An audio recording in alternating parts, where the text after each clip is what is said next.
Усім прывітанне яшчэ раз, з вами по-ранейшаму Зміцер Лукашукі. Мы працягваем абмяркоўваць падзеі ў Беларусі і за яе межамі. Ну што ж, так склалася, што з гэтым вось нашим экспертам у нас плаваючы графік сустрэч, таму хай кожная наша сустрэча для вас будзе неспадзяваным, але прыемным сюрпрызам. Такім чынам сустракайце палітычны аглядальнік, гісторык Александр Фридман на Еўрарадыё. Прывітанне, спадар Александр. Вітаю, спадар Зміцер. Добрый день. Ну что ж, спадар Александр, шмат розных тэмаў, як звычайна адмыслова для нашага эфіра рыхтуюць розныя стэкхолдеры, ньюсмейкеры і іншыя, там можна словамі мацюгацца такімі, але тым не менш сапраўды шмат цікавага. Давайте з міжнародных падзеяў, як это звычайна мы робім, і пачнем з краіны, у якой зараз вы знаходзіцеся, Германії.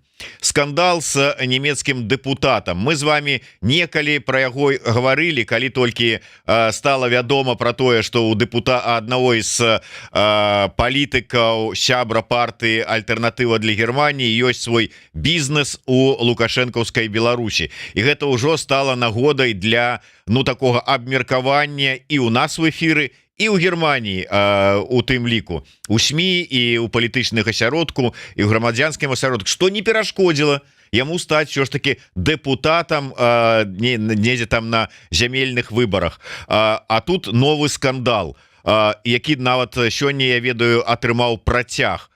Чаго чакаць і якая рэакцыя у нямецкім грамадстве і палітыкуме з гэтай нагоды?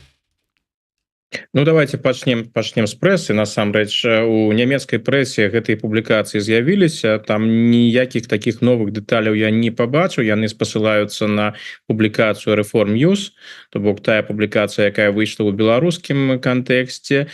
Ну, а спадар Дорнаў, ён абраў для сябе такую вельмі добрую, простую, не ведаю наколькі добрую, але простую тактыку. Ён не выходзіць на контакт з прэсай, ён жадае гэтую гісторыю перасядзець. Ну, ці атрымаецца? Хутчэй за ўсё атрымаецца, таму што гэта не той выпадак, калі там могуць быць нейкія кансеквенцыі для яго, што ён можа быць пазбаўлены свайго месца. Я не думаю, што нават будзе нешта такое юрыдычнае з боку нямецкіх праваахоўных органаў, з боку нямецкай юстыцыі. Гэта новы скандал вокруг Дорнаў, ён можа быць, для яго гэта добрая навіна, што гэта выйшла толькі зараз, паколькі інфармацыя яна з'яўлялася яшчэ раней. Нямецкая прэса ў кантэксце зямельных выбараў у Саксоніі і ў іншых усходніх землях Германії шмат пісала пра розных дэпутатаў, асабліва з сумнеўнай рэпутацыі, перш за ўсё ад Альтэрнатывы для Германії. І так, гэты кейс Дорнаў, ён прысутнічаў, бо ён сваю актыўнасць у Беларусі, сваю камерцыйную дзейнасць Беларусі, ён сапраўды ў Германії не афішыраваў.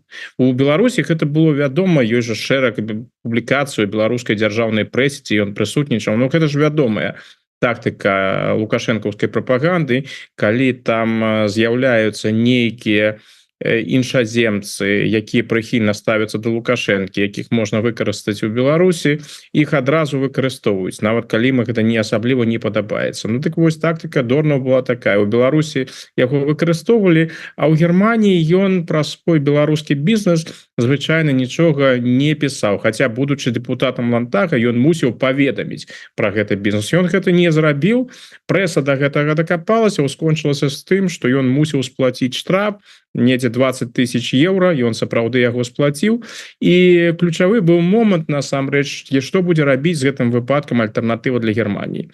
Ці будуць яны вылучаць Дорнаў ізноў. Яны вырашылі гэта зрабіць, у яго з гэтай партыі доўгая гісторыя, ён уступіў яшчэ ў 2016 годзе, ён адносіцца да праварадыкальнага крыла гэтай партыі, то бок ён там карыстаецца сярод аднапартыйцаў пашанай, а значыць, усе гэтыя публікацыі ў прэсе, якія былі пра яго сувязі з рэжымам Лукашэнкі, пра яго бізнес у Лукашэнкі з Беларусю, не з Лукашэнкам, а з Беларусю, про яго досыць прыхільнае стаўленне да Лукашэнкі. Ён там у сваіх сацыяльных сетках ён і падкрэсліваў, што ён нічога надзвычайнага, нічога дрэннага ў Беларусі пасля 2020 году не пабачыў. Ён, дарэчы, і адкрыта падтрымліваў прынамсі у 22 годзе пуцінскую вайну супраць Украіны. То бок гэта тыя пазіцыі, якія ў гэтай партыі, асабліва сярод правых радыкалаў у гэтай партыі, яны папулярныя.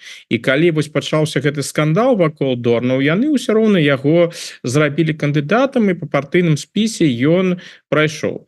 Іншае, канешне, пытанне, калі б гэтая акалічнасць пра выкарыстанне палітвязняў стала вядома яшчэ некалькі месяцаў раней, калі партыя вырашала, ці ўключаць Дорна ў гэты спіс ці не, магчыма, яны яго не ўключылі. Мне падаецца. А магчыма бы і ўключылі. Ну, тое, што ён сувязі ў яго былі з рэжымам Лукашэнкі, тое, што ён у Беларусі працаваў, гэта не перашкодзіла ўключыць яго ў гэты спіс.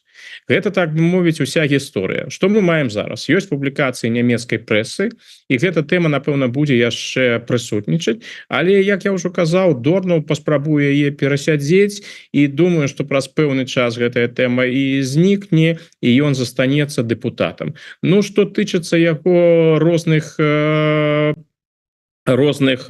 беларускіх гісторый, напэўна, будзе сябе паводзіць больш асцярожна. Бо ўсё ж таки гэта нават па меркам гэтай партыі, ну, перабольшванне. Бізнес з Беларусю, ну, не вельмі добрая справа, але ўсё ж таки прымальна.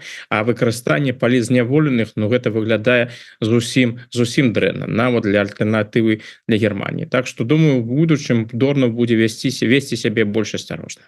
Але я чытаў, ужо бачыў інфармацыю, зараз вот спрабую знайсці, можа быть, хутка не знайду, про тое, что некі нямецкі юрыст падаў у суд на Дорнаў за вот этой вот усёй сітуацыі, фактычна выкарыстанне рабскага працы на прадпрыемстве, якое яго належыць. Вот калі это сапраўды так, якія гэта можа быць мець наступствы судовыя, юрыдычныя? Гэта чакана. Я шчыра кажучы чакаў, што нешта такое будзе, но я не бачу таких сур'ёзных перспектываў для гэтай гісторыі. Тут павінны адпаведныя доказы быць, а каб гэтыя доказы былі, нямецкай юстыцыі прыйшлося бы працаваць з беларускім бокам, з афіцыйным бокам, а адтуль, зразумела, нічога не атрымаеш. То бок гэта гісторыя гучная, гэта будзе таксама выкарыстоўвацца палітычна апанентамі супраць альтэрнатывы для Германії, бо сапраўды нават для гэтай партыі у Дорнаў вельмі адыёзныя пазіцыі. Але сур'ёзных перспектываў, каб справа там дайшла да судовага разбіральніцтва, каб узнікла пытанне пра дэпутацкі імунітэт. Ну, я думаю, што да гэтага ўсё ж таки не дойдзе. Ну, прынамсі, з тых фактаў, якія зараз вядомыя, мне не падаецца, што атрымаецца раскруціць нешта вялікае супраць гэтага дэпутата. Ну так, сапраўды, вось знайшоў это. Нямецкі юрыст Фердынанд Мюллер патрабуе завесці крымінальную справу ў дачыненні да дэпутата ад Йорга Дорнау. Ну вот бачыце, да, відаць, сапраўды не ўсё гэта так проста. Але з іншага боку, вось сапраўды нашыя гледачы кажуць пра тое, што ўсё ж таки выкарыстанне рабскай працы гэта крымінальна пераследуемае дзеянне ў Еўрасаюзе. Ну, тут з аднаго боку можна сказаць, гэта ж все ж таки не ў Германії, у яго прадпрыемства, і рабская праца не на тэрыторыі Германії выкарыстоўваецца. З іншага боку, мы бачым, ведаем шмат прыкладаў прэтэнзій да розных карпорацый, прадпрыемстваў еўрапейскіх, там ці амерыканскіх, якія выкарыстоўваюць у сваёй працы, умоўна кажучы, там рабскі труд, там дзяцей якога-нибудь, ну, умоўна, Пакістана ці там якіх-нибудь афрыканскіх краінаў. Ну, до суда, конечно, не доходзіць, але гэта вялікія выдаткі потым накладае і фінансавыя, і маральныя, і іншыя, якія толькі можна, рэпутацыйныя.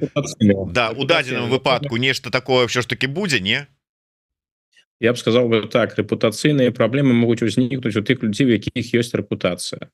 Калі паглядзець нават тое, што я прывёў, тое, што вядома пра Дорну, ну там гэтая гісторыя з Беларусю, яна асабліва не пагоршыць яго рэпутацыю ва ўласнай партыі. Ну гэта непрыемна, яны там скажуць, ну чаму ты іх хутчэй за ўсё, а можа нават я б не выключаў, што яны гэта ведалі, ён там паведаміў усё. Но гэта такія рэчы, якія ў публічнай прасторы ўзнікаюць, якія непрыемныя. Думаю, нават гэтай партыі непрыемныя. Але сярод выбарцаў, якія такіх дэпутатаў падтрымліваюць, ну я думаю, тут вялікай праблемай для яго не будзе. Я тут не чакаю тут нейкіх сур'ёзных рэпутацыйных рызыкаў і іншае. У чалавека ўжо адпаведная рэпутацыя склалася і нічога новага, асабліва новага тут не будзе. Калі ж усё ж таки ўзяць такія міжнародныя буйныя канцэрны, буйныя маркі, то таксама ж вядомы беларускі прыклад. Нават у чымсьці сугучны гэтаму кейсу Дорну. Гэта гісторыя з Икеей, з вядомым шведскім брэндам. Пра гэта ж таксама былі публікацыі, што яны выраблялі сваю мэблю часткова ў Беларусі, у тым ліку іх падрадчыкі і субпадрадчыкі ў Беларусі, якіх яны выкарыстоўвалі. Сходна з публікацыямі яны таксама супрацоўнічалі з беларускай юстыцыяй, і паводле публікацыяў там хутчэй за ўсё на гэтых прадпрыемствах працавалі зняволеныя, ці былі там палітзняволеныя сярод іх, гэта ўжо іншае пытанне. Ну так ці інакш усё гэта было, і канешне, быў вельмі гучны скандал вакол Икеі, і тым не менш, ну гэты бренд ён працягвае існаваць і вельмі паспяхова. Так што ў гэтым сэнсе, на жаль, для бізнеса пытанні бізнесу і маралі яны вельмі часта не перасякаюцца. Што тычыцца Дорнаў, я ж не думаю, што ён там пайшоў у Беларусь працаваць, таму што ему так вось сімпатычны Лукашенко, што ему нравится беларуская дыктатура. Не, ён просто для сябе пралічыў, што вось ёсць выдатныя эканамічныя магчымасці, ёсць шанец там сапраўды зарабіць. Ну а калі ты жадаеш зарабляць у Беларусі, то ты павінен гуляць па тым правілам, якія былі ўстаноўлены беларускімі ўладамі.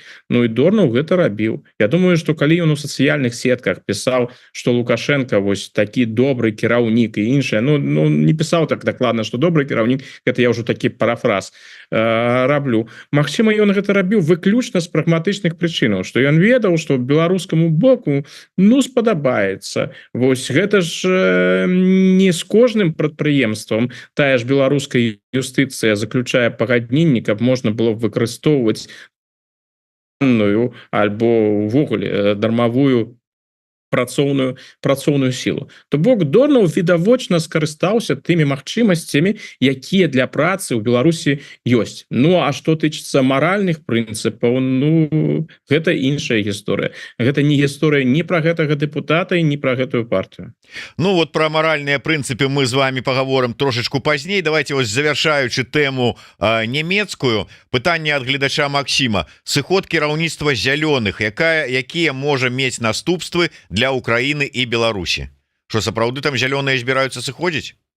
Не, ну кіраўніцтва партыі сыходзіць у адстаўку, гэта так, ну гэта ў прынцыпе лагічна, калі паглядзець на вынікі партыі, якія яна паказвала на апошніх зямельных выбарах і ўпершыню за 7 гадоў, калі я не памыляюся, паводле апытання у зялёных менш чым 10%.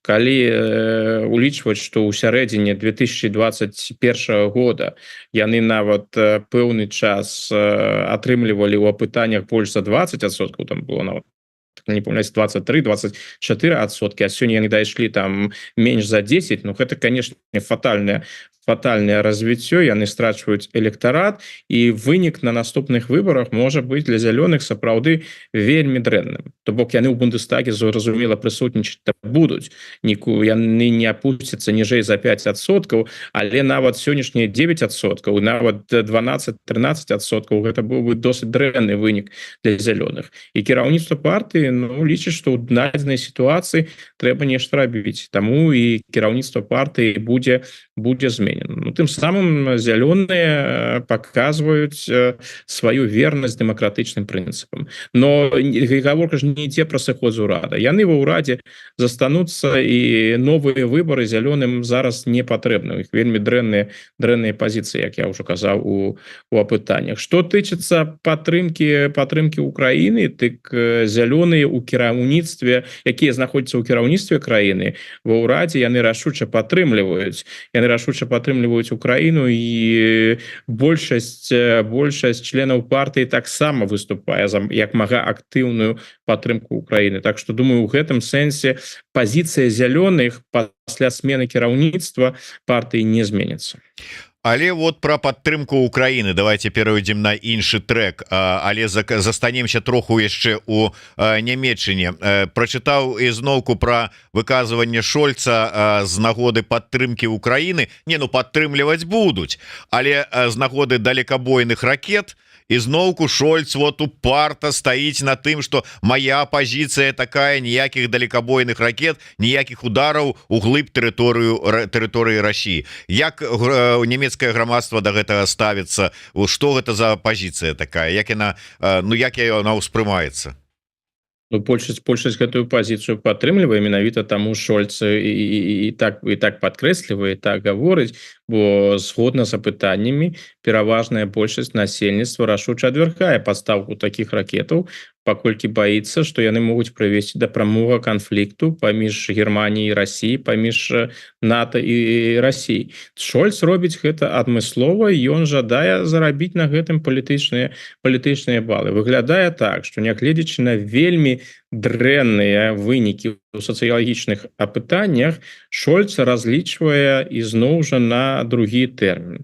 Ён разлічвае нейкім цудоўным чынам на наступных выбарах перамагчы, і стратэгія яго, яна ў гэтым накірунку ідзе. Ён жа імкнецца прадставіць сябе зараз з аднаго боку канцлерам, які падтрымлівае Украіну, не здае украінскія інтарэсы, але з другога боку выступае за мир. Ёсць нямецкія аналітыкі, якія нават лічаць, што завяршэнне вайны в Украіне можа быць адзіным шансам для Шольца, каб атрымаць шанец на далейшую палітычную будучыню. Выглядае, я шчыра кажучы, не ўпэўнены ў гэтых разліках, но выглядае гэта наступным чынам.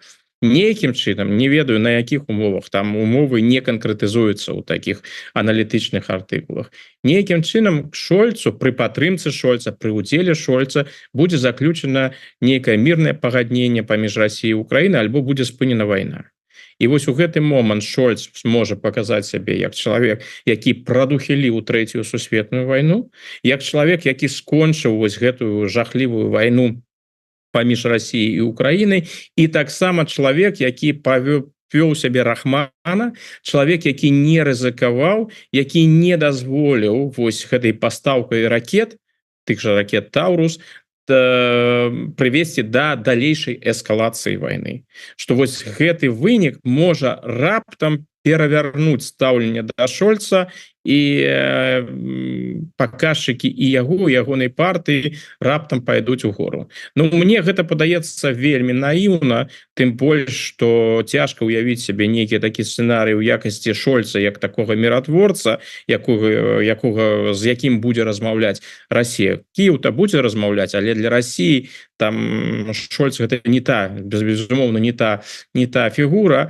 І не бачна, каб былі рэальныя магчымасці, каб гэтую вайну скончыць. Іншых магчымасцяў палітычных у Шольца няма. Ён арыентуецца на тыя настроі, якія ў грамадстве ёсць, і выкарыстоўвае гэтую цягу, гэтую прагну да міру нейкім чынам, якая гэты запыт, які безумоўна ў нямецкім грамадстве прысутнічае. Чаму вы кажаце, што няма ніякіх шансаў у Шольца?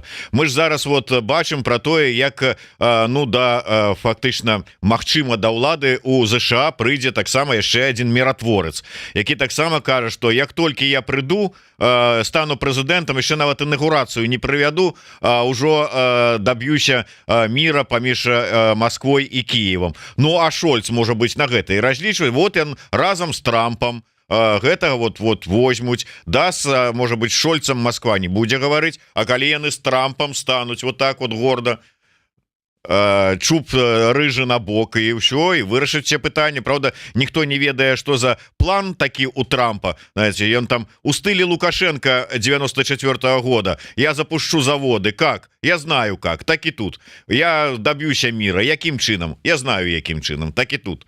Але раптам такі план. Ну тут мало верагодна, что Трамп пожадае нешта такое рабіць Шольцам. Гэта па-першае, а другое, ёсць абсалютна канкрэтнае адрозненне паміж Шольцам і Трампом. Усё ж таки Шольц — гэта палітык, які прызвычаіўся адказваць за свае словы. У Шольца куды менш папулізму. Конечно, папулізм прысутнічае амаль ва ўсіх палітыкаў, але Шольц — гэта не той палітык, для якога з'яўляецца таким вось характэрны папулізм, такія гучныя пустыя словы, як яны ідуць у Трампа. У Трампа гэта сапраўды абсалютна гэта гучныя словы, якія кожны раз попадаюць у прэсу, но зразумела, што нават калі Трамп там нешта такое паспрабуе, у яго хутчэй за ўсё не атрымаецца. І вось тады ўзнікне пытанне: ці ёсць у Трампа нейкі план Б, ці разважае ён пра гэты план? Ну вось давайте сябе ўявім. Вось абралі Трампа, і Трамп вырашыў, што вось я зраблю ўсё вельмі проста. Я прымушу Зеленскага і Пуціна размаўляць. А калі не атрымаецца? А калі вось Расія скажа: а не будзем мы з табой размаўляць, выконвайце нашыя патрабаванні, якія вядомы, тады паразмаўляем. А патрабаванне — капітуляцыя Украіны на вядомых умовах. Трамп, прынамсі, сёння не прызывае да такой капітуляцыі. А што ён будзе рабіць у такім выпадку? Пытанне адкрытае. Мы ў выпадку Трампа ўвогуле не ведаем, якую ён будзе праводзіць палітыку ў дачыненні да Украіны. Гэта можа быць вельмі дрэнная палітыка, якая моцна пашкодзіць украінскім інтарэсам. А магчыма, калі ён пабачыць, што з сённяшняй Масквой размаўляць-то не атрымліваецца, можа нават падтрымка ўзмацніцца пад кіраўніцтвам Трампа, падтрымка Украіны. Так што гэтага я б таксама не выключаў. Ёсць жа пэўная гісторыя.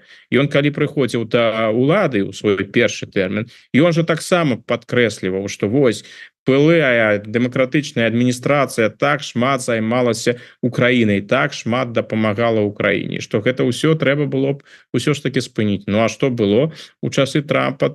Адносіны былі складаныя, але ж дапамога Злучаных Штатаў працягвалася і нават у часы Трампа. Так што з Трампам, калі яны будуць, будзе другі тэрмін Трампа, ён будзе непрадказальны і з магчымымі альбо прыгожымі, такімі добрымі, а магчыма негатыўнымі сюрпрызамі. В этом сэнсе Трамп непрадказальны. Харрис, конечно, гэта чалавек куды больш прадказальны, там зразумела, у якім накірунак усё пойдзе. Я б не сказаў, што гэта ўжо такі выдатны накірунак для Украіны. Гэта працяг вось гэтай той самай палітыкі Байдена. Так, мы вось гэтым вам паможам, а тут не. І трэба весці сябе асцярожна, бо Расія, ядерная зброя, пагроза трэцяй сусветнай вайны і іншае. Про планы мірныя. Шмат мы зараз апошнімі днямі чуем про план, мірны план Зеленскага. Вот ён яго нібыта там павёз паказваць і Байдену, і Трампу, там і ўсім іншым. А што-нибудь больш канкрэтна чуваць? Дарэчы, а у Еўропе ён каму-нибудь яго плануе паказваць? Ёсць нейкія там папярэднія анонсы такіх сустрэч і прэзентацыі плана? Ну, пакуль, я думаю, что, конечно, он будзе абгаворвацца і з Великобрытаніі, перш за ўсё з Великобрытаніі, з Францыі, з Германіі, з асноўнымі партнёрамі еўрапейскімі. Но тут Зеленскому будзе вельмі складана, паколькі план у яго максімалісткі. Гэта план з новымі магчымасцямі са зброй, то бок ракеты ўглыб Расіі. Гэта маштабная фінансавая падтрымка, эканамічная падтрымка з боку Захада для Украіны. І гэта таксама, ці не прынім, там розныя ёсць версіі, якія я бачу, прыняць Украіну ў НАТО альбо даць тыя гарантыі, якія ёсць для членаў НАТО, не прымаючы Украіну. Гэта ўсё, канешне, калі б гэта рэалізаваць, гэта вельмі моцна палепшыла б становішча Украіны. Но тут я стаўлюся да гэтых прапановаў хутчэй скептычна. Ну і гэта таксама ёсць інсайды, які той же Bloomberg, мне падаецца, апублікаваў пра тое, што у еўрапейскіх кіраўнікоў план Зеленскага выклікае пэўны пэўны скепсіс, паколькі ён прадугледжвае больш актыўную дапамогу. Больш актыўная дапамога азначае для захаду і таксама павышэнне пагрозы уцягвання ў гэтую вайну. А гэтага, зразумела, не жадаюць ні ў Вашынгтоне, ні ў еўрапейскіх сталіцах. Таму калі Зеленскі з усяго гэтага плана хаця б дасягне гэтую магчымасць выкарыстоўваць заходнюю тэхніку для аперацыі ў глыбіні Расіі, гэта ўжо было б дасягненне. Што яны пагадзяцца на тое, што зараз вядома пра гэты план, што тыя гаранты, які для Украіны, ну гэта выглядае на дадзены момант хутчэй фантастычна. Давайте, может быть, яшчэ еўрапейскую такую навіну возьмем с Гаагі. Вот вядома, что у крымінальны суд у Гаагу перадалі новыя доказы датычнасці Лукашэнкі да вывазу дзяцей з акупаваных украінскіх тэрыторый. Гэта падвышае шансы у Лукашэнкі потрапіць на лаву падсудных? Ну, тэоретычна, конечно, чым больш дакументальнай базы, тым больш шансаў, што будзе выданы ордер на арышт. Але зноў жа, калі паглядзець на публікацыі вакол міжнароднага суду, дык у кантэксце Лукашэнкі, там у тых жа і заходняй прэсе, мы возьмем заходнюю прэсу, ну там няма разважанняў на гэты конт, што наступны ордер можа быць выдадзены супраць Лукашэнкі. Хутчэй тут тая дыскусія, якая зараз назіраецца, гэта пра ордеры на арышт Беньяміна Нетаньяху, міністра абароны Ізраіля, Йова Галанта і таксама кіраўніцтва Хамаса. Тут ужо з'яўлялася, дарэчы, у ізраільскай прэсе амаль штотыдзень з'яўляецца паведамленне, што вось яны там усё ўжо ў міжнародным крымінальным судзе падрыхтавалі, што ён выйдзе гэты ордер на арышт. Ну вось як мы бачым, пакуль нічога не было. А вось гісторыя з Пуцінам, яна была іншай. Тут усё было вельмі так таемна, і гэта стала сенсацыяй. Нейкіх інсайдаў пра тое, што вось чакаеце, вось будзе ордер, у выпадку Пуціна не было. Што дачыцца Лукашэнкі, то гэта кейс звязаны з кейсам Пуціна і пакуль маўчання. Гэта можа значыць, што нічога не рыхтуецца ў гэтым накірунку, а магчыма, у пэўны момант нешта такое з'явіцца.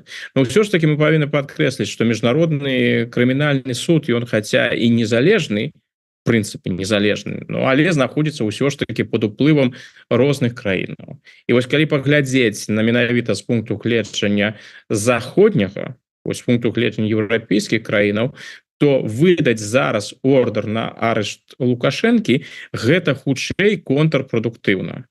Бо гэтая мера можа прывесці да таго, што Лукашенко пачне яшчэ больш шчыльна працаваць з Масквой і больш актыўна працаваць з Масквой. Гэта можа быць успрынята, так бы мовіць, як штуршок, дадатковы штуршок Лукашэнкі у маскоўскія абдымкі.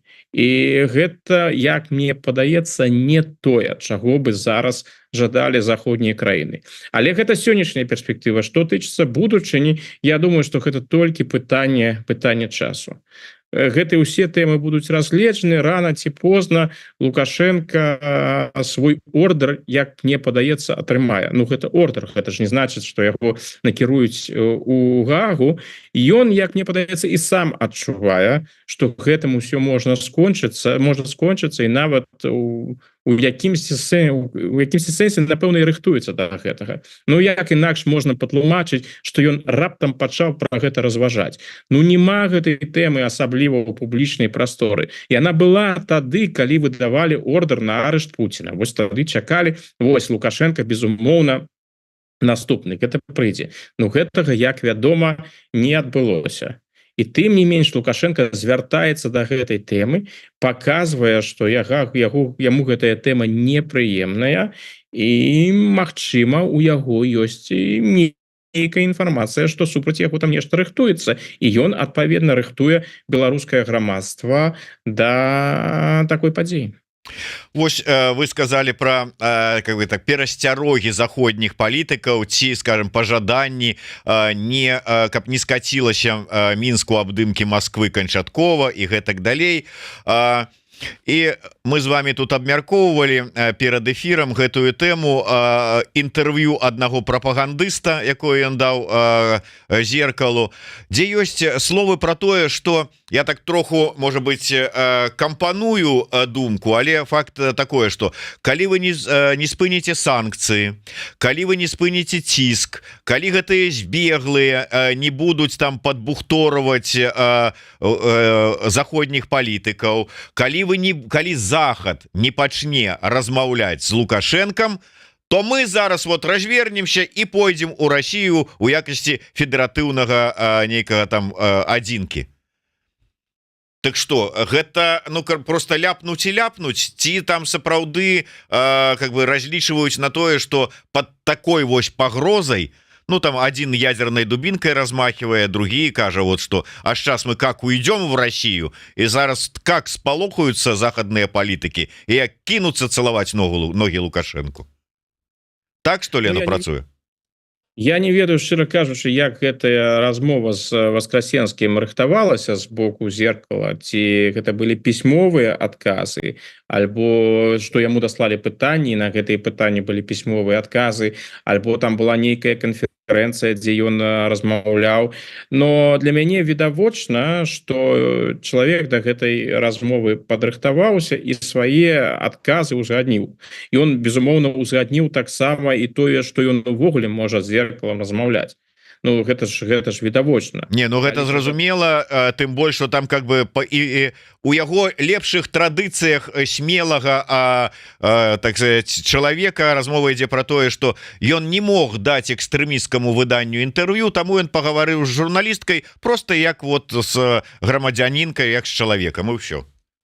Гэта все вядома, але ж ён павінен разумець, што пры жаданні, калі жаданне такое з'явіцца, ўжо сам факт таго, што гэта размова выйшла, нягледзячы на тое, што там напісалі, з кім ён размаўляў, яна выйшла ў гэтым выданні, якое лічыцца ў Беларусі экстрэмісцкім. То бок на свой артыкул пры ўсім жаданні Васкрасенскі ўжо напрацаваў. Тут ужо пытанне да беларускіх уладаў, пажадаюць ли яны калісьці гэтым скарыстацца ці не. То бок відавочна яму далі гэтую магчымасць, паколькі яны вырашылі для сябе, што трэба нейкія месаджы транслировать у публічную прастору. Прычым пагуляць на, так бы мовіць, на поле суперніка. Ніякіх такіх сенсацый там не было. Кожны, хто больш-менш сочыць за беларускай дзяржаўнай прапагандай і мае ўяўленне пра выказванне Васкрасенскага, пра стыль Васкрасенскага, ну нема там ніякіх сенсацый. Ён як з зеркалам размаўляў, таксама ён размаўляе там, не ведаю, у перадачах беларускага тэлебачання альбо ў сваіх стрымах з азаронкам. Нічога там такога прынцыпова новага не было, за выключэннем гэтай гісторыі пра Расію. І гэта таксама месседж, ён не аўтэнтычны Васкрасенскага. Гэта ж вядомая гісторыя. І гэта той месседж, тая тэза, якую вельмі з вялікім поспехам прадаваў былы міністр замежных справаў Уладзімір Макеев у 10-е годы. Што вось глядзіце, трэба з намі размаўляць, трэба з намі супрацоўнічаць, бо сітуацыя складаная, Расія цісне, не дайце нам, не прымушайце нас ісці ў бок Расіі. Давайте конструктыўны дыялог і іншае. Ну зараз у Васкрасенскага гэта пайшло яшчэ ў больш радыкальных формах. То бок Макей, конечно, выказваўся хутчэй не таким чынам, што мы пойдзем у Россию. Макей так не казаў. Ён, напэўна, казаў сваім заходнім партнёрам, што Россия нас праглыне. Яны нас просто з'ядуць. Ну, а Васкрасенскі кажа, што пойдзем вось добраахвотна. Такая паміж іншым досыць антырасійская гісторыя. Вось. А чаму гэта, калі ты так добра ставішся да России? Калі з Россией у тебе звязано ўсё добра, ну так а чым гэты варыянт такі ўжо дрэнны? Ну а чаму яго трэба так прадстаўляць как такі небяспечны сцэнарый? Ну, напэўна, яны вырашылі ізноў жа пагуляць у старую гульню з гэтымі макееўскімі наратывамі іншых-то іх няма, што яшчэ яны могуць прапанаваць. Ну і канешне гэта іх патрабаванні, хутчэй не тое што прапанаванні, гэта іх жаданні. Ну жадаюць яны, каб адмянілі санкцыі, паказваюць, што яны, калі будзе нейкая гаворка пра адмену санкцый, прычым не асабістых санкцый, тут я пагаджуся з Васкрасенскім, калі ён піша альбо кажа, што асабістыя санкцыі там супраць розных беларускіх дзяржаўных чыноўнікаў, гэта для іх не так праблематычна. Для іх праблематычна сапраўды эканамічныя санкцыі. Іх бы яны жадалі адмяніць. І прынцыпова, відаць, гатовыя былі б абмяняць гэтыя санкцыі на выхад палітзняволеных. Але гаворка ідзе толькі не ідзе гаворка пра вядомых палітзняволеных. Там жа ён кажа прамым тэкстам, што такія людзі, як Бабарыка, Калеснікава, Знак, Ціхановскі, яны павінны заставацца, так бы мовіць, поўны тэрмін за кратамі. А вось што тычыцца іншых, вось малавядомых палітзняволеных, калі ласка, давайте на захадзе, адмяняйце санкцыі, атрымаеце гэтых людзей. Вось прыкладна такі месседж ідзе. Але тут Васкрасенскі паводзіць сябе досыць крывадушна, бо ён жа дакладна ведае, што менавіта тыя эканамічныя санкцыі, якія былі ўведзены, яны былі введзены галоўным чынам за саўдзел у вайне. Бок скончыўся бы саўдзел у вайне, змяніла бы Беларусь гэтую сваю пазіцыю, можна было б гаварыць пра адмену гэтых санкцый. Гэтага же няма. А астатнія санкцыі за палітзняволеных у тым ліку, яны галоўным чынам асабістыя санкцыі. Вось іх тэарэтычна, канешне, калі б захад пажадаў, можна было б абмяняць за выхад палітзняволеных.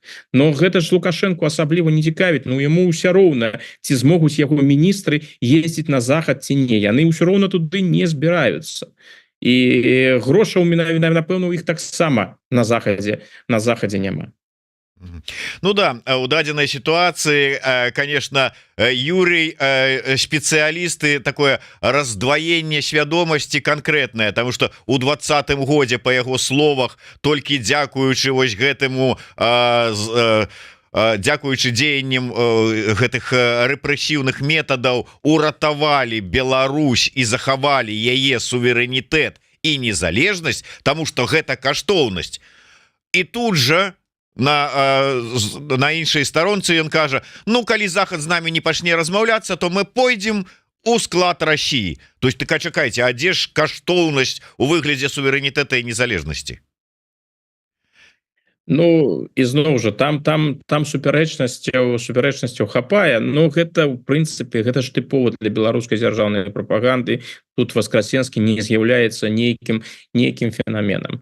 Дарэчы, тое, што атрымаў дазвол вось на гэта інтэрв'ю, для мяне гэта адно з сведчанняў таго, што магчыма ёсць такі варыянт у адміністрацыі Лукашэнкі выкарыстаць Васкрасенскага ў якасці кандыдата на будучых прэзідэнцкіх выбарах. Я думаю, што ў тым выпадку, калі раптам Лукашенко не пойдзе, ну гэта з нешта пакуль такое фантастычнае, то тады Васкрасенскі будзе вылучацца, напэўна, на 100%. Но там ёсць, я не ведаю, там ёсць юрыдычныя акалічнасці, ёжа ўсё ж такі там як у яго справы з тымі. Наколькі я ведаю, судзімасць-то не снялі, нягледзячы на тое, што он там весь из себя такой маладзец і з Лукашэнкам ручкаецца. Ну, з законамі вы ж ведаеце, калі патрэбна будзе вылучыць Васкрасенска, дык зробяць такія законы, каб ён вылучыўся. Так что гэты варыянт я б не выключаў, што яго вось зараз нават штурхаюць у публічную прастору. Ён зноў з'явіўся у беларускіх дзяржаўных СМІ, пэўны час яго не было, зараз яго стала больш, зараз ему яшчэ і дазволілі вось гэта інтэрв'ю зрабіць з Зеркалам. Магчыма, яго разглядаецца ў якасці магчымасці яго вылучэння на прэзідэнцкія выборы, якасці вось такой. Правда, я не представляю себе, як ён будзе там крытыкаваць Лукашенко, хотя быў уже гэты выпадак пазамінулых прэзідэнцкіх выбораў, калі былі кандыдаты кшталту Улаховича, якія хотя і вылучаліся на пасаду прэзідэнта, але хвалілі Лукашенко яшчэ больш, чым Лукашенко сам себе. Слухайте, ну а Гайдукевичы абодва усе гады, но але ладно з імі, я не разумею, а вы что, ўжо з прэзідэнцкіх гэтых вось рахункаў Пратасевіча скидываете, что ли? Пратасевич, наколькі я разумею, пакуль па ўзросце не можа, але але хто яго ведае? Ну а што, гэта было б цікава, калі там выйшлі б на прэзідэнцкія выбары Лукашенко, Пратасевич і Воскресенскі. Сладкая троечка такая, да, была б, конечно, цікава на гэта ўсё паназіраць. Дарэчы, увогуле, ну я не ведаю, тут в прынцыпе уже ўсё сказано про гэтую інтэрв'ю так званое Воскресенскага, чытай таварыша майора с ідэалагічнага аддзела КДБ. Ну але ладно, там сапраўды, Юрый, не думайте, что как бы тут вакол толькі ідыёты і ваши вось гэтыя супярэчнасці палітолага, якія вы там накидываете одно на другое, ніхто не заўважае. Таму, конечно, чытаць гэтыя трызненні даволі складана, разумеючы, як ён скача з аднаго на іншае. Але да тэмы выбараў усё ж таки ў працяг гэты старшыня цэнтр выбаркама Карпенко выказаўся супраць відэаназірання усталявання на выбарчых участках. Маўляў, толькі зашкодзіць гэта вот усяму нармальнаму волеіз'яўленню беларускага народа. Але калі вот гэтыя тэмы ізноўку пачалі педаліравацца, это ўсё ж таки актыўная падрыхтоўка ўжо пачалася да гэтага электаральнага рытуала, нягледзячы на тое, што канкрэтнай даты яшчэ і не вызначылі. Ну, гэтая актыўнасць Карпенкі, тое, што ён ўсё больш і больш з'яўляецца ў прэсе, робіць гэтыя каментары, ну і асведчыць пра тое, што напэўна яны вырашылі праводзіць выбары сапраўды ў пачатку наступнага году, хутчэй за ўсё, напэўна, у лютым, як это і ў розных публікацыях падкрэслівалася. Ну а відэаназіранне, ну навошта там што відэаназіранне? Там жа ўжо нават Воскресенскі ў гэтым артыкуле падкрэслівае, што не можа быць такой сітуацыі, у якой дзейнічаючая ўлада не пераможа. Ну так навошта там нешта яшчэ рабіць? А ёсць і, канешне, практычныя рэчы. Ну паставіш там відэаназіранне, там патрапіць на камеры, як у цябе ідзе фальсіфікацыя. Ну а потым раптам гэта ўсё выйдзе ў прэсу, незалежную прэсу, на захад выйдзе. Ну навошта? Яны зараз так рыхтуюцца, каб ну ніякім разе не было аніякіх праблем, каб тыя выбары былі ўжо ну просто такія стэрыльныя, як стэрыльней не бывае. Хотя, ну, для захада гэта мае значэнне ці не? Ну будуць гэтыя стэрыльныя выбары як у паўночнай Карэі. Ну і што гэта зменіць для Лукашэнкі? Ці в прынцыпе гэта будзе такая, ну как бы магчымасць для захада сказаць, что ну мы не прызнаем, но прымаем. Ладно, хай будзе, давайте там нешта паспрабуем пагаварыць. Не, я думаю, что гэтага ну тое, што в прынцыпе можа, конечно, быць такая сітуацыя, у якой захад будзе размаўляць з Лукашэнкам. Это могуць быць размовы на розныя тэмы і звязаныя з вайной, з унутрыпалітычнымі абставінамі. Тут тэарэтычна можна сябе розныя рэчы уявіць. Калі Лукашенко жадае атрымаць легітымнасць і марыць пра гэтую легітымнасць, то ён відавочна гэтую легітымнасць не атрымае. І он жа нават не збіраецца праводзіць гэтыя выбары так, як правёў ягоны калега Мадура у Венесуэле. У Мадура таксама вопыт выбараў ну не вельмі добры і пратэсты там узнікаюць, але ўсё ж таки Мадура паспрабаваў ну хаця б ну на нейкія крокі насустрач захаду пайсці. У выніку зарэгістравалі апазіцыйнага кандыдата. Той вынік, які Мадура сябе намаляваў, ну гэта ўвогуле для Лукашэнкі абсалютна непрымальная гісторыя, там 52%, калі не памыляюся, 51%. То бок Мадура паспрабаваў зрабіць свае выбары ў двукоссі максімальна цывілізаванымі. Ну настолькі, насколько гэта для яго магчыма. Што ён там сябе не 60%, не 75% намаляваў.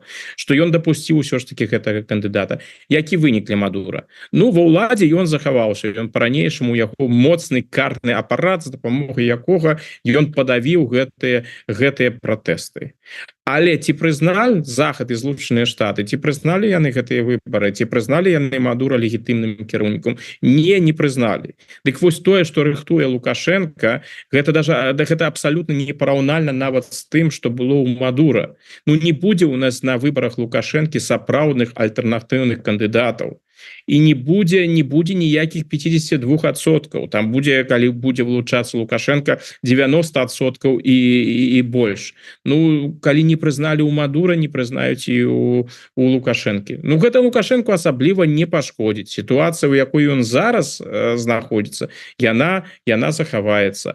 А калі трэба будзе з Лукашэнкам размаўляць і будуць вырашацца прынцыповыя пытанні, ну, патэлефануць і такому нелегітымнаму Лукашэнке. Ну, давайте возьмем прыклад лютага 22 года. Паводзіны прэзідэнта Францыі Макрона.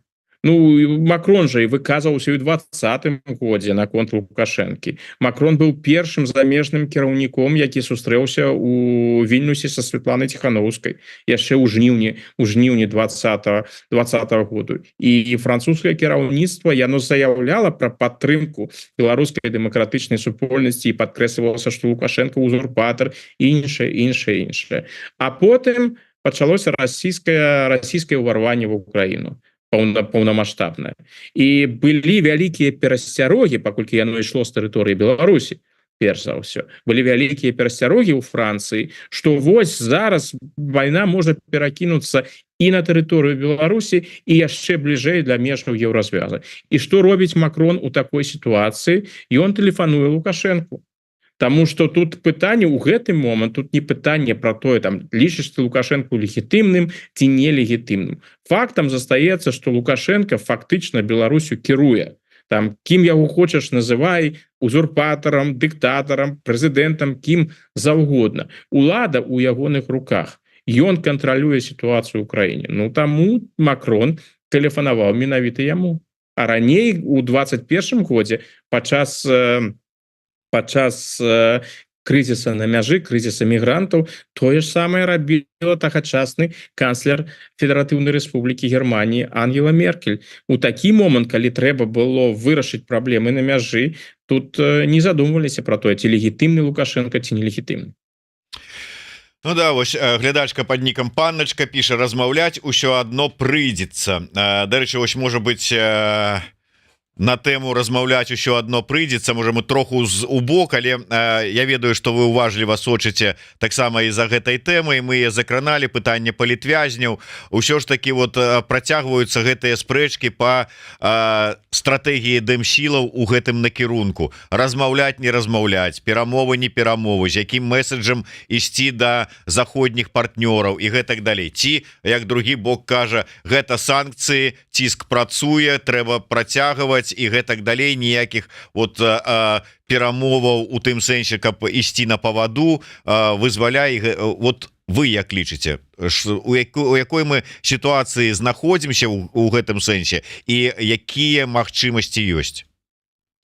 Гэта ж унутраная дыскусія, і той же Васкрасенскі, і, дарэчы, вельмі ўдала, ён імкнецца гэтую гісторыю, гэтую дыскусію падагрэць, калі ён паздасылае такі адкрыты месседж. Ну, гэта рабіў і ў дзяржаўным тэлебачанні, но зараз і для аўдыторыі незалежнай прэсы. То бок месседж наступны: калі вы будете сябе, умоўна кажучы, дрэнна паводзіць, калі вы будете ціснуць на захад, каб уводзіліся санкцыі, дык не пабачыце больш палітвязняў.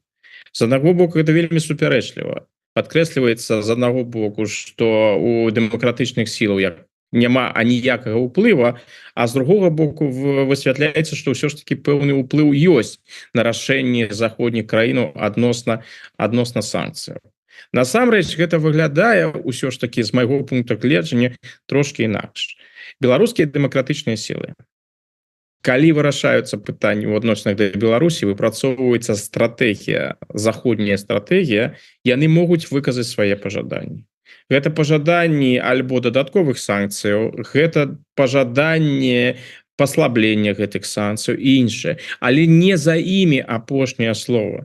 Мы павінны разумець адну вельмі простую рэч. Заходнія краіны, калі яны уводзяць санкцыі супраць такіх рэжымаў, як рэжым Лукашэнкі, яны робяць гэта для таго, каб гэты рэжым наказаць, але яны не жадаюць адначасова шкодзіць сваім уласным інтарэсам. Свае уласныя інтарэсы заўсёды знаходзяцца ў цэнтры ўвагі. То бок канешне заходнія ўрады хацелі б, каб вызвалілі беларускіх палітзняволеных.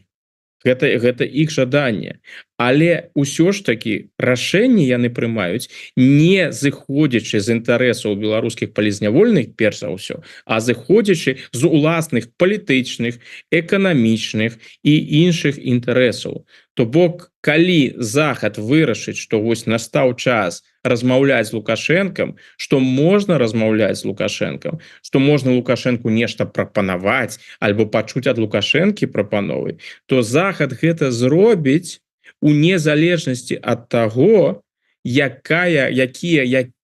чым будуць настойваць дэмакратычныя сілы. То бок не трэба перабольшваць іх уплыў на прыняцце рашэнняў. Яны займаюцца таким свайго кшталту лабізмам, яны імкнуцца ціснуць, яны імкнуцца даводзіць, але апошняе рашэнне ізноў жа не за імі. І не трэба, думаю, вось лавіцца на гэтую гульню, якую прапановвае рэжым, што ад вашых паводзінаў там на захадзе, як вы там сябе паводзіце, што вы кажаце пра Лукашэнку, залежыць, будзем мы вызваляць альбо не будзем вызваляць.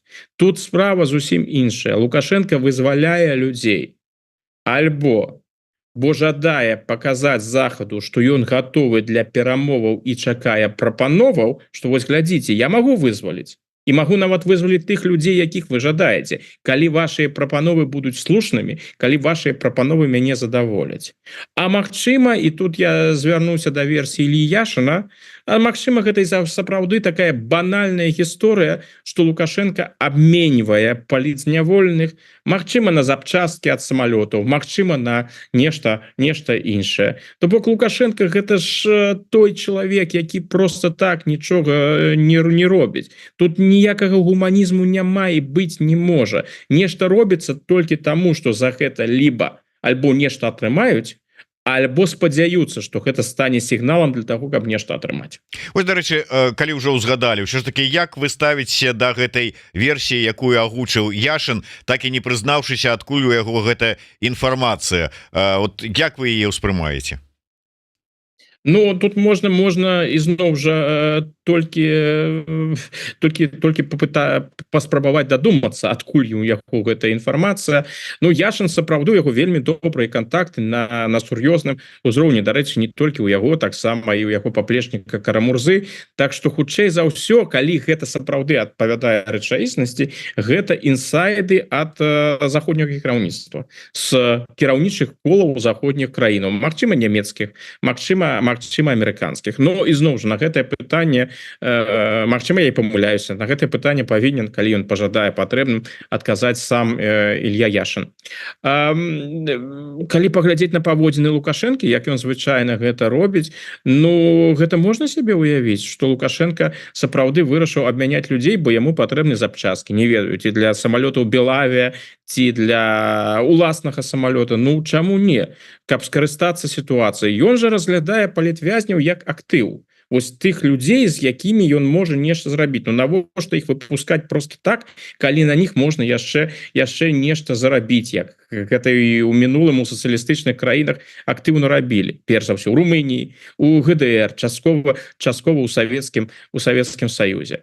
Вось. Пытанне, якое у мяне ўзнікае ў гэтым кантэксце, яно з пытання з іншай перспектывы. Навошта гэта захаду рабіць? Ну, вось, давайте возьмем гэту версію Яшына, давайте возьмем гісторыю з запчасткамі. Тое, што ў Лукашэнкі запчасткаў няма і ёсць праблема з самалётамі, гэта паказвае, уласна кажучы, што санкцыі добра працуюць і што ў Лукашэнкі не атрымліваецца гэтыя санкцыі абыходзіць. Таму яны ідуць вось менавіта на такі варыянт абмяняць людзей. Але навошта гэта рабіць захаду? Навошта захаду абыходзіць уласныя санкцыі і гуляць у вельмі такія спрэчныя з маральнага пункта гледжання гульні з Лукашэнкам. Навошта дапамагаць Лукашэнку? Пры гэтым на захадзе дакладна ведаюць, но сёння я там выпусціў гэтыя, там не ведаю, колькі там агульна было, 60 чалавек, 70 чалавек, а тут ён дабярэ цягам аднаго тыдня. калі будзе патрэбна. Я просто не бачу вось гэта такая слабае месца у гіпотэзе Яшина. Я не бачу, навошта захаду гэта трэба было рабіць. Ну а што тычыцца праблемаў з самалётамі, ну мы ж ведаем гэтую гісторыю гібель прэзідэнта Ірана. Яна чаму адбылася? Таму што ён выкарыстоўваў тыя самалёты, для якіх не было заходніх запчасткаў праз заходнія санкцыі, і скончылася гэта ўсё досыць дрэнна. Ну Лукашенко, відаць, не жадае лятаць на расійскіх самалётах, калі версія адпавядае рэчаіснасці, і таму імкнецца такім чынам узяць запчасткі на сахце.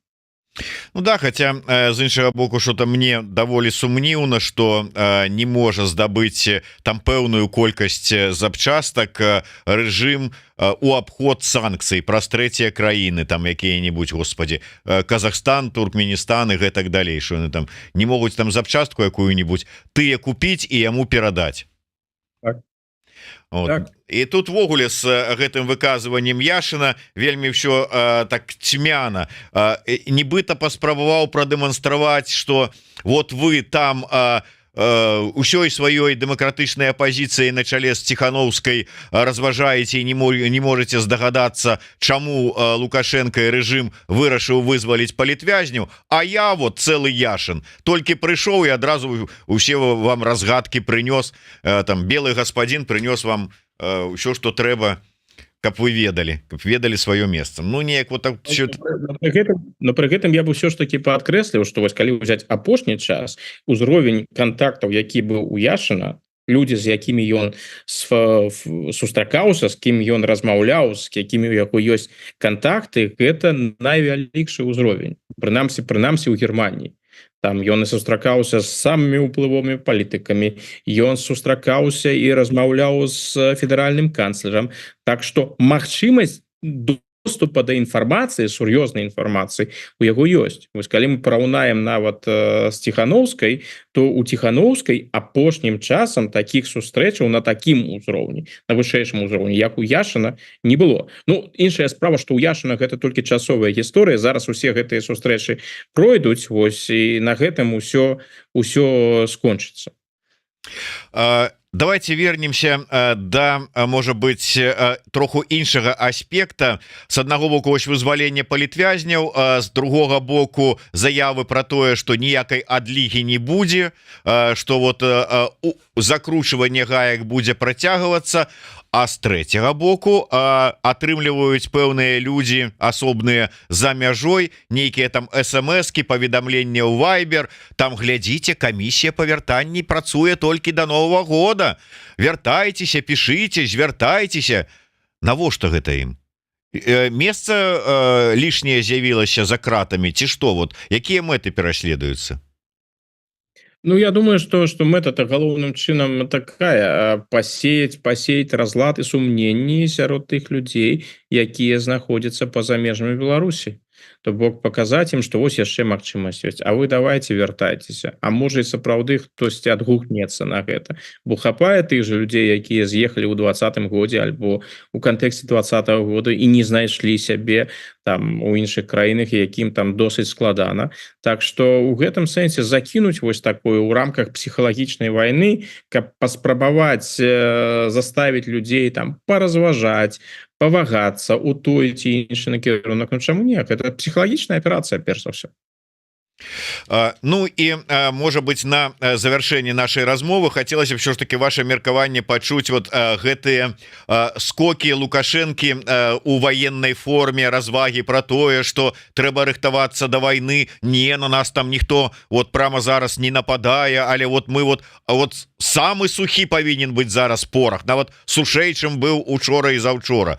Што гэта? Для чаго? На кагось кіравана, ці гэта не больш, чым такая чарговая рысачка у перадвыбарчай кампаніі? Конечно, і перадвыбарчай, но і таксама для мабілізацыі насельніцтва, бо Лукашенко ж зараз і прапаганда таксама як яны праводзяць наратыў. Сітуацыя небяспечная, але мы моцныя і можам выстаяць толькі з Лукашенком. То бок, каб людзі разумелі, што вайна побач, і вайна можа прайсці, і адзінае ратаванне для іх ёсць менавіта Лукашенко. Так что гэты месседж яны праводзяць. Ну акрамя таго Лукашенко гэтая роля відавочна падабаецца напэўна у сваім дзяцінстве яму таксама падабалася гуляць у вайнушку і іншыя справы выйсці ў форме там паразмаўляць з генераламі паглядзець на планы даставляе яму асалоду відавочна.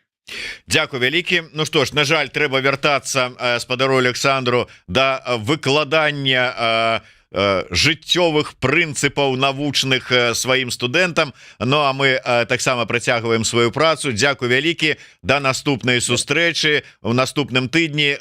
Каб не чакаць і быць у курсе таго, што адбываецца ў свеце, сачыце не толькі за нашымі эфірамі, для гэтага падпісаўшыся на YouTube канал Еўрарадыё і паставіўшы сваю падабаючку і націснуўшы на званочак, але і падпісаўшыся на тэлеграм-канал Александра Фрыдмана. Дзякуй вялікі, спадар Александр, да сустрэчы, жыве Беларусь. Жыве.